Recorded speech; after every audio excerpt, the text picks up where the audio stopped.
Hello, and welcome to the Systems Edge. This is where we have those conversations that sometimes don't always happen in out in the open. They're sometimes in boardrooms and closed doors meetings or conversations about operations and blind spots that sometimes can cost companies millions of dollars.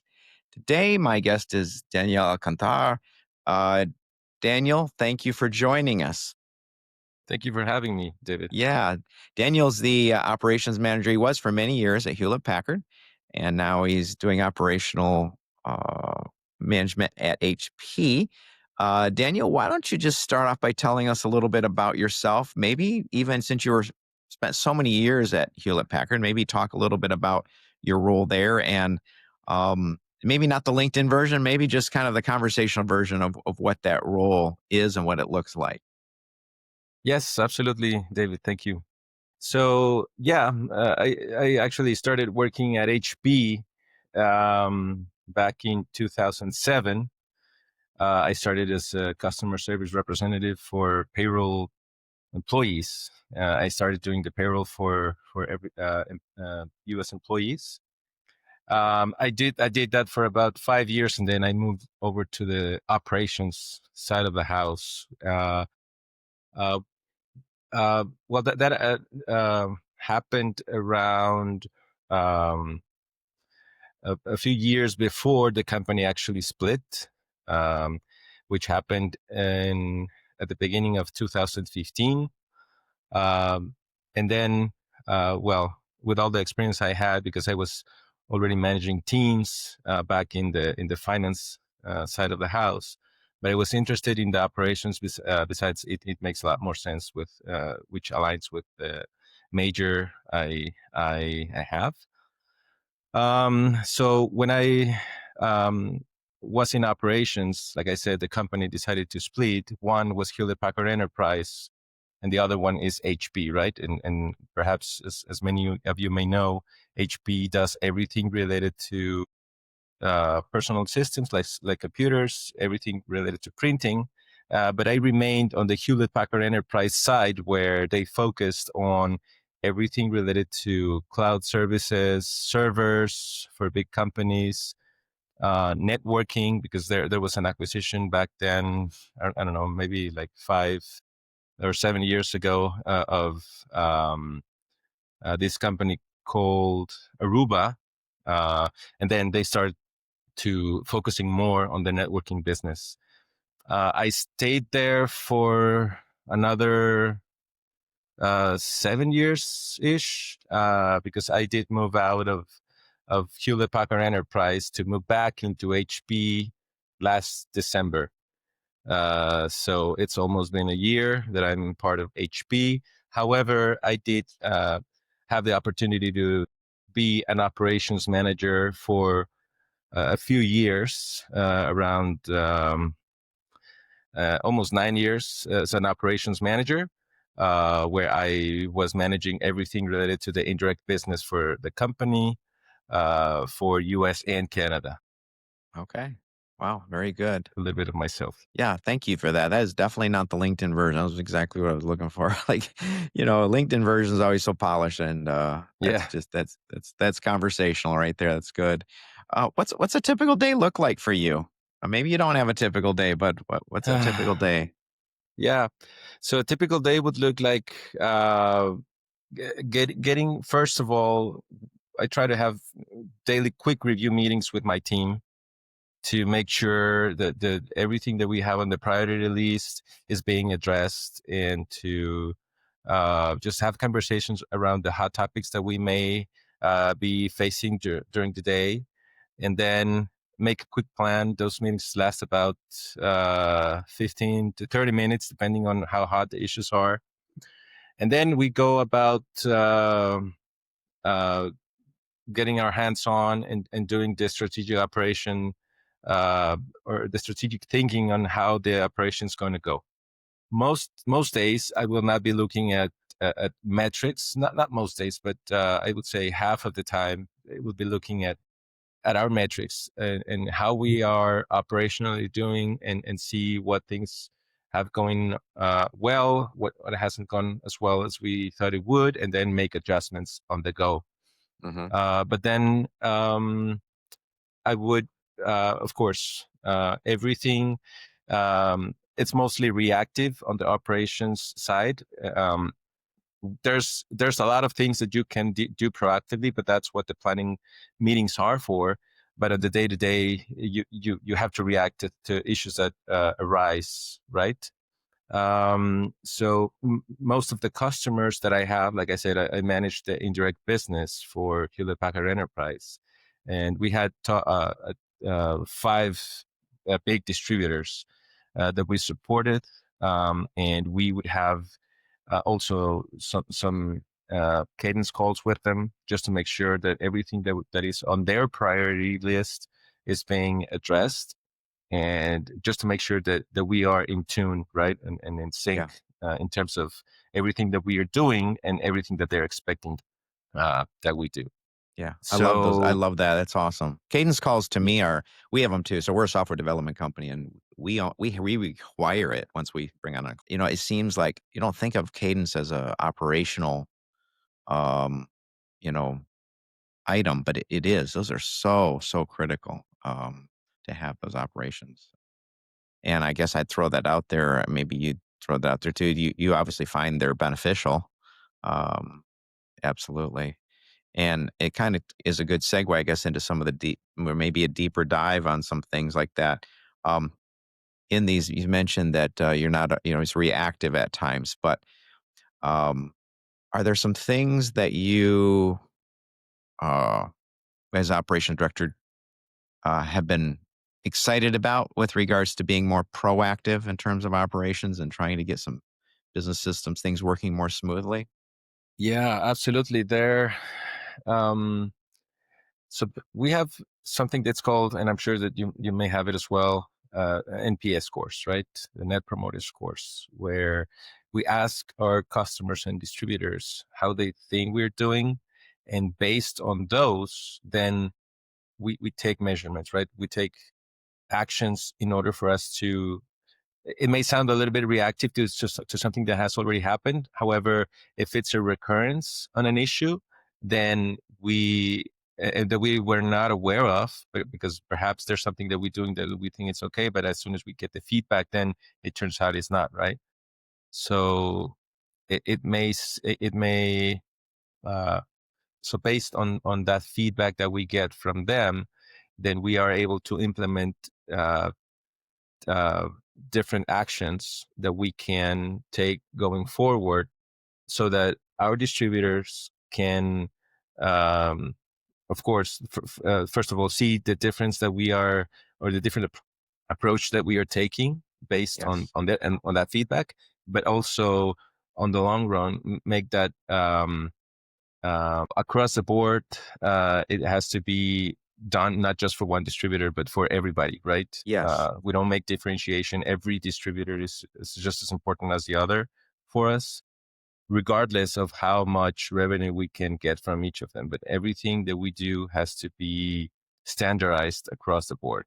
So yeah, like you were saying, those cadences are important because of that, and not just going on the net promoter scores, but Hmm. also on the cadences that we have.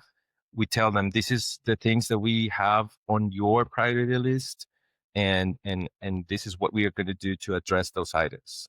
Are you okay with that? Is there anything that you'd like to add, or is there anything that we should remove because it's not a priority anymore?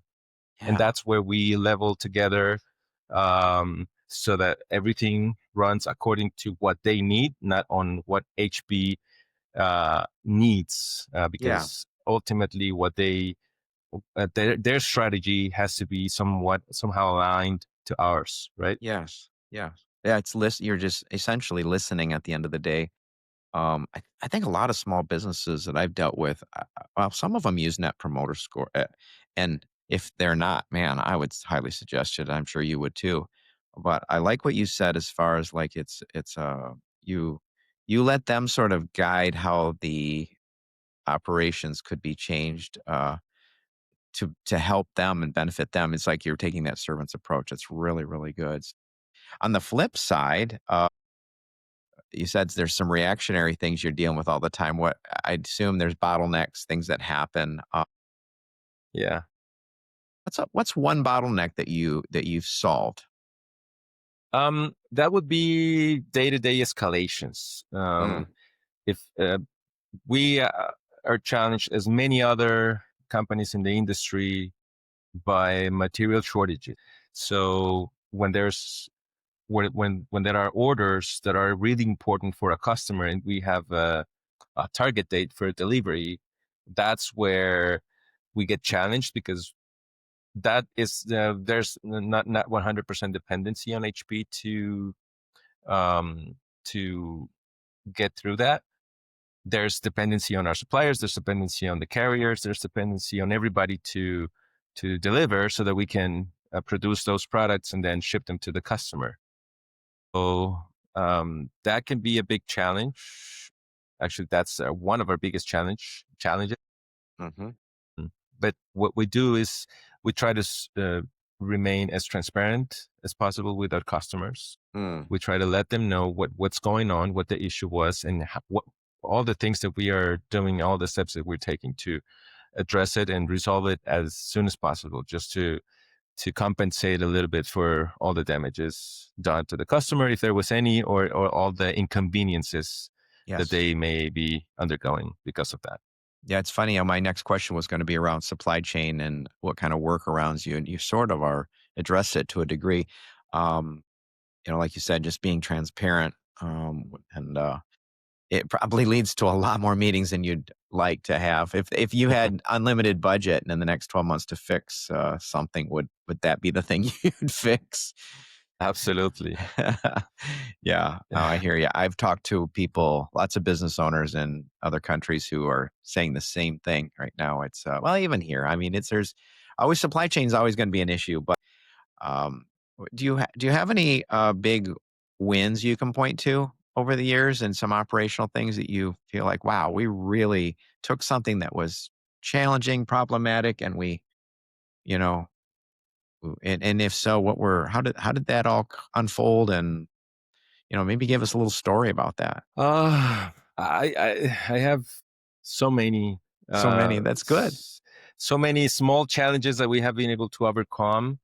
Let me think about a big one and more impactful for the company that we were able to turn And feel free around. to grab any of the small ones too, Okay, so because I think there's nuggets in probably in every one of those stories you could tell.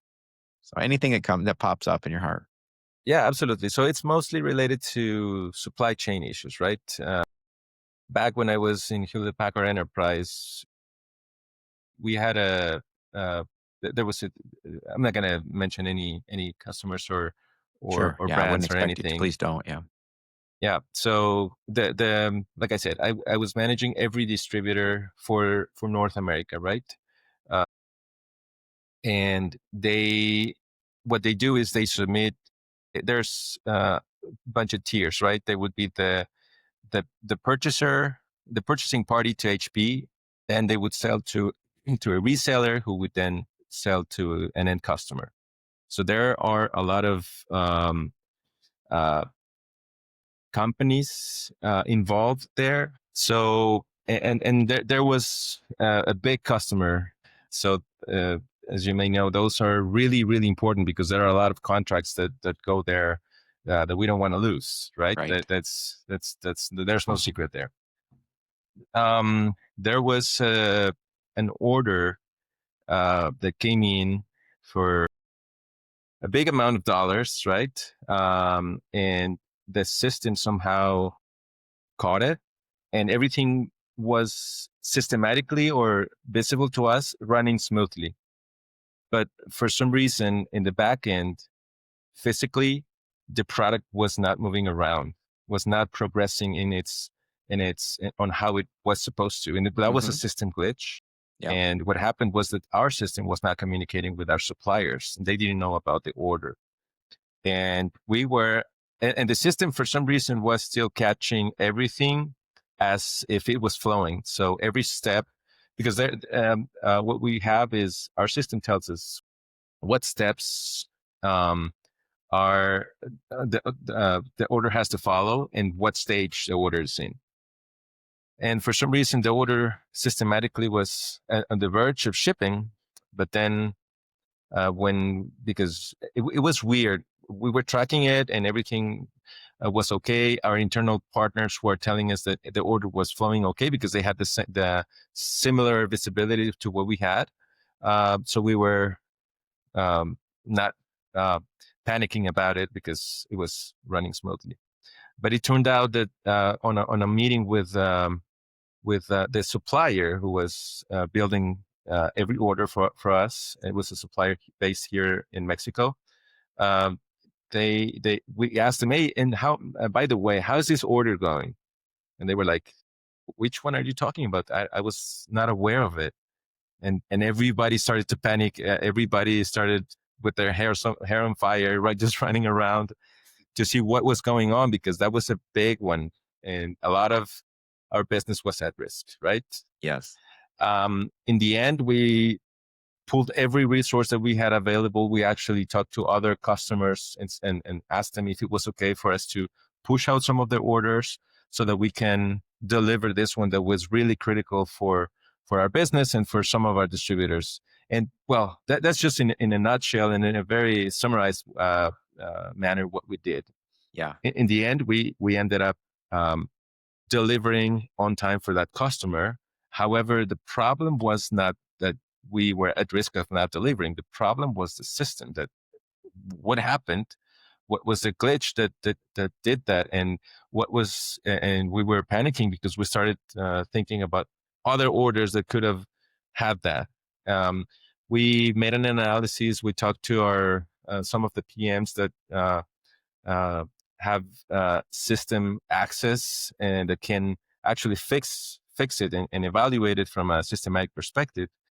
They found the problem, but the thing that we did from my team's perspective is that all the investigation that had to happen is was done by my team, and we found where the system dropped the order and stop following it systematically, right? And where the communication dropped from our system to our suppliers, so we could fix it. And thankfully, well, there was other like another, I don't know, 20 orders that were impacted by the same problem, but we found out why that happened, and it turned out to be a human error made by someone that made an input, and we corrected that and Yes. never more. Yes. Yes. Yes. Yeah. My son's a programmer, and and when they deploy, what you just described sounds so familiar because they're all of a sudden there's a all hands on deck and phones are lighting up and Yes, emails are being blasted out and everybody's panicking and it's almost always, at least in their case, a big insurance company works for, it's almost always human error, some input, and you can almost make a case for the less human input you have is, the better, right? exactly. And I think that's part of the point of automating things, getting rid of the human element as much as possible. And the ROI has to be there. I mean, sometimes it's necessary, but yeah. Yes. If you could have any two systems talk to each other, are there a couple systems or more than one system? If you could have them to talk to, you would like that? Would that help if you're like, oh man, it'd really be nice if this system talked to that system. Maybe you have everything you need, but I haven't heard that from anybody. There's always better ways to get siloed information talking, right? Yeah. So either you have an army of people that are going to look at every detail, or you have a system that communicates to each other efficiently and effectively. Yes. Yes. So it's one or the other. You don't need an army if you have an effective system, but you do need an army if you don't have an effective system. That's key. And Yes. we actually do have a metric. It's frictionless, where we measure Interesting. how many of our orders require manual intervention, where the frictionless ones don't. Those orders, well, I would say 90 to 95% of everything that we receive is via EDI or frictionless. So there's no manual intervention, no human interaction with the system. Everything is supposedly correctly flowing to our systems, which is what we expect and what we are aiming for. And that metric just keeps rising, right? Right. That's the goal, right? I mean, that's the point of the metric is to keep pushing that number. Even if you're 99% right, just always pushing, always pushing. Yes. And that's kind of the point of most businesses. Everybody's looking for our operational efficiency. Everybody, even in our own lives, right? That's why we buy iPhones and Yes. any kind of phone. We got these personal devices to help manage our lives and why the better calendar. And we're just always looking. And so um, I don't know how much opportunity you get to look at new opportunities for that or input you have, but I would assume in your role, you're making suggestions all the time. Part of your job, right, is to keep an eye on Yes. that stuff and um, try to, like you said, push that rating up. So you mentioned supply chain and some of the other challenges. Where do you see? Let's just go back to supply chain. Where do you see that going? Like in your own opinion, where do you think how's that going to be improved in the future? Do you see some things happening that will push that? eh, I mean, and maybe that's a good segue into AI, right? Because maybe you're Yeah, that's using what I that. was gonna say. Yeah, yeah, AI has a big part of it. Um, there's a lot of leverage that we can um, get from it, right? We can leverage AI to a point where manual intervention will be very limited or limitedly required. Um, but also, humans are not going to be, we cannot get rid of them. There's no way uh, we can allow a system make decisions for us because that is the main, at least for me as a manager of operations. Um, what decisions do we make for our systems to keep going in the direction that we need them to? Right, the systems or the artificial intelligence cannot make those, and they should not. Right, right. I think there's big risk if we just let them make all the decisions. But in terms of supply chain, I would say right now, if I had the solution, of course, we would be in a way better place. Everybody struggles with supply chain because it's distributed all over the world, not just in North America, where we can have everybody on the same schedule or time zone, where we can talk to each other and make decisions on the go. There's a lot of dependency on other people across the globe. And I don't think that should change. I'm not saying that, um, but that is one of the biggest challenges, right? Distances Yes, to logistically move an item from one place to the other. So yes. It's interesting it's kind of combining that thought with AI. Uh, I can see a point. Maybe you can too, where we can take AI could help make those decisions even for people, right? Putting in data to be able to, because and you kind of alluded to this, right? It's input is really when it comes to AI, it's all about the yes, input. And my wife's a math teacher, so um, she grew up with, we're not that age where we all grew up with calculators, and but our parents, when the calculator was invented, said, "Oh man, it's gonna be so bad because no one will ever think again." And I'm like, my wife's argument has always been, you still have to know what to put into the calculator. And I think that's yes, your point, isn't it? Like AI, it's one thing to have this tool, but you still have to give it quality input yeah. yeah. You And need to so know we'll how to see where that ask. goes. Yeah. Yeah, Yeah. It gets a yeah, little and dangerous when there's catastrophic potential. AI is making decisions that could be catastrophic for a nation, or a yes, absolutely. business. Yeah. Yeah, as long as you are able to leverage AI to get you the data and all the information that you need to make decisions, I think that's where the real leverage is for AI.